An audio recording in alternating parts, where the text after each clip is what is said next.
Jai Gurudev. This day, the 12th January, is the most auspicious day for whole world, not only for this generation, but actually for all time to come in future. And the reason is, this is the day when nature has organized to organize the heavenly life on earth. अपने यहाँ कहते हैं भूतल पर स्वर्ग. ये मात्र एक कल्पना नहीं है. भूतल पर स्वर्ग की मात्र एक कल्पना नहीं है. दिस इज अ रियलिटी, वास्तविकता है. और ये वास्तविकता परम पूज्य महर्षि महेश योगी जी ने अपने गुरुदेव स्वामी ब्रह्मानंद सरस्वती जी और जिनकी अभी हमने पूजा की समस्त वैदिक गुरु परंपरा, उनके आशीर्वाद से उन्होंने ये योजना, ये कार्यक्रम, उसका सारा सैद्धांतिक सिद्धांत और उसका विधान, प्रायोगिक विधान, ये सारा का सारा महर्षि जी ने सुनिश्चित किया. सारे वेद और वैदिक वाङ्मय को उन्होंने रीस्ट्रक्चर किया, रीऑर्गेनाइज किया. उसको अपने कहते हैं पुनर्गठित किया फिर से. और आज इस स्थिति में महर्षि जी ने सारे ज्ञान के सिद्धांत की संरचना की और उसके प्रायोगिक कार्यक्रम जो हैं वो इस ढंग से तैयार किए कि न केवल ये पीढ़ी बल्कि अगले हजारों लाखों वर्ष तक आने वाली समस्त पीढ़ियाँ इसका लाभ, इस ज्ञान का, इस सिद्धांत का लाभ, इस प्रयोग का लाभ प्राप्त करती रहेंगी. और ये जीवन उनका जो है स्वर्गिक जीवन हो सकेगा.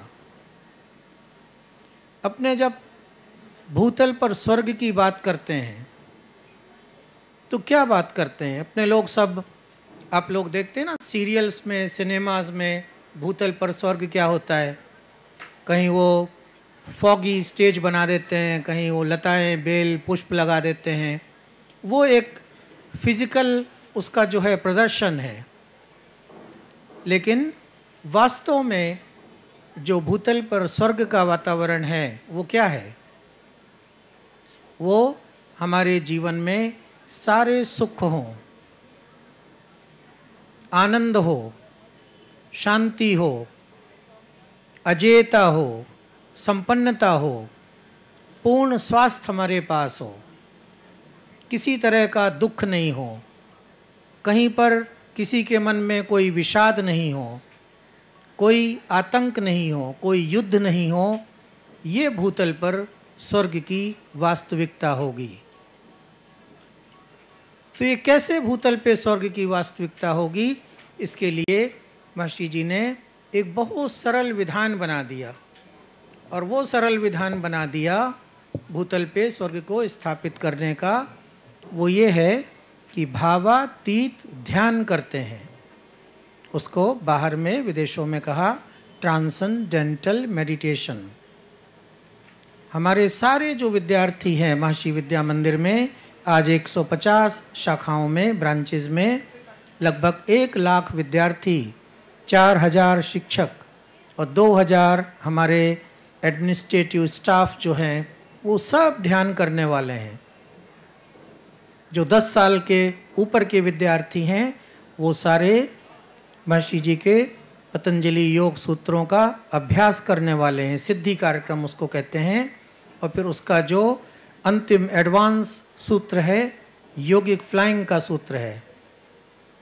कितने बच्चे हमारे ध्यान करते हैं जो यहाँ बैठे हैं? हाथ उठाएंगे. How many students meditate? Can raise the hands. I want to सी.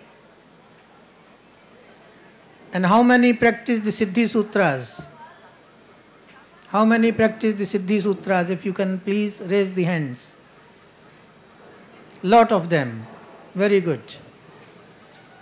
ये जो बच्चे ध्यान करते हैं, ये जो शिक्षक ध्यान करते हैं, जो सूत्र करते हैं सिद्धि के, योगिक फ्लाइंग करते हैं, ये इस बात को प्रमाणित करते हैं कि इनकी जो चेतना है उसमें ये रोज सुबह शाम गोता लगाते हैं।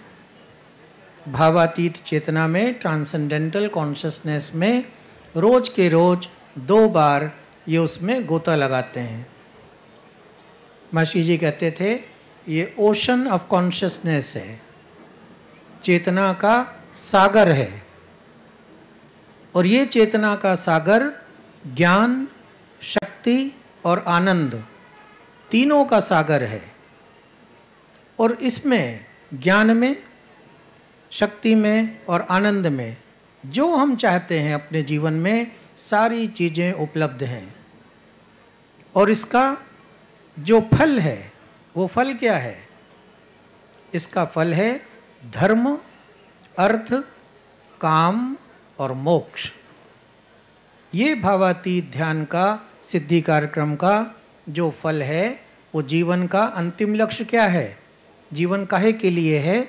जीवन मोक्ष के लिए है। तो धर्म, अर्थ, काम और मोक्ष तीनों, चारों की जो प्राप्ति है वो इससे होती है। और 3 क्षेत्र जो जीवन के हैं, आध्यात्मिक, आधिदैविक और आदि भौतिक, तीनों क्षेत्रों की समान रूप से उन्नति इससे होती है। जो हम दैनिक जीवन में, अपने दिनचर्या में, डेली रूटीन में जो हम देखते हैं, विशेष रूप से विद्यार्थियों के लिए जो हम देखते हैं, वो ये है कि उनका जो ग्रास्पिंग पावर है, उनकी लर्निंग एबिलिटी है, उसमें उनको जो है बहुत बढ़ोतरी होती है। हम जाते हैं अपने स्कूलों में, दूसरे स्कूलों में भी जाते हैं, हम देखते हैं दूसरे स्कूलों में बड़ा टेंस एटमॉस्फेयर रहता है, टीचर्स का भी, एडमिनिस्ट्रेशन का भी, विद्यार्थियों का भी। But it's a great pride for all of us to say कि जब हम अपने स्कूलों में जाते हैं, we see very very joyous atmosphere, full of bliss, पूर्ण आनंद जिसको कहते हैं, उसका हमारे स्कूलों में अनुभव होता है। चाहे हम टीचर्स से मिलें, चाहे हम स्टूडेंट्स से मिलें, चाहे स्टाफ से मिलें, चाहे हमारे मेडिटेटिंग या नॉन मेडिटेटिंग पेरेंट्स से मिलें। हमारा कहना ये होगा कि आज हमारे पास गुवाहाटी अकेले में 6000 स्टूडेंट्स हैं। अगर हम सिलचर, जोरहट, उधर टांगला, करीमगंज, ये सब जगहों को मिला लें तो लगभग हमारे पास 10,000 स्टूडेंट्स होते हैं। अपने यहाँ साइंटिस्ट ने जो रिसर्च की है दुनिया भर में भावातीत ध्यान, ट्रांसेंडेंटल मेडिटेशन के ऊपर, more than 700 researches have been conducted. 700 bar scientifically इस प्रोग्राम को वैलिडेट किया गया in 250 different research universities and independent institutions in 32 countries. ये इतना रिसर्च जो प्रोग्राम है, उससे उन्होंने ये देखा कि अगर किसी भी पॉपुलेशन का 1% का स्क्वायर रूट, वर्गमूल, that means 1% of the population and the square root of that number, उतने लोग अगर एक साथ एक समय में ये भावातीत ध्यान, टीएम सिद्धि प्रोग्राम करते हैं, तो उसका जो प्रभाव होता है वो पूरा का पूरा जो समाज है, पूरा का पूरा जो क्षेत्र है, उसका समग्र विकास होता है। वहाँ पर सब शांति स्थापित होती है, सारी समृद्धता वहाँ पर होती है, कोई भी नेगेटिव ट्रेंड्स एंड टेंडेंसीज वहाँ पर नहीं रह जाते हैं, सारी पॉजिटिविटी वहाँ पर ग्रो करती है, सब सकारात्मकता जो है वहाँ पर आती है। हमारा आप सबको ये आह्वान है, हमारे विद्यार्थी तो हैं लेकिन उनके घर के जो सदस्य हैं, परिवार के सदस्य हैं, अगर आप सब ये एक निश्चित कर लें कि आपके शहर में, असम में एक समय सुबह और एक समय शाम को इकट्ठे होकर सारे लोग, चाहे अपने एरिया में, अपने मोहल्ले में, अपने वार्ड में, अपने विलेज में, एक टाइम में सुबह और शाम इकट्ठे लोग ध्यान करने लगें और ये उसकी जो एडवांस टेक्निक्स हैं, योगिक फ्लाइंग है, वो करने लगें, तो आप देखेंगे कि जो असम है, जो ये उत्तर पूर्व भारत का है, वास्तु की लैंग्वेज में, स्थापत्य वेद की भाषा में उत्तर पूर्व को क्या कहते हैं, किसी को पता है? उसको कहते हैं ईशान, ईशान कोण है। और ईशान कोण जो है वो भगवान शिव का वास है।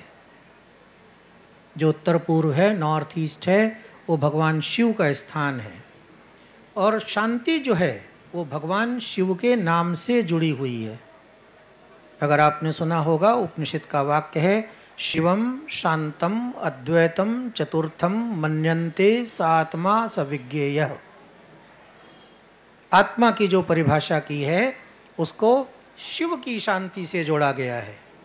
शिवम शांतम अद्वैतम, उसमें द्वैत नहीं है, अद्वैतम। चतुर्थम, चतुर्थ जो स्थिति है चेतना की, भावातीत चेतना, वो शिव की चेतना है, वो शांति की चेतना है।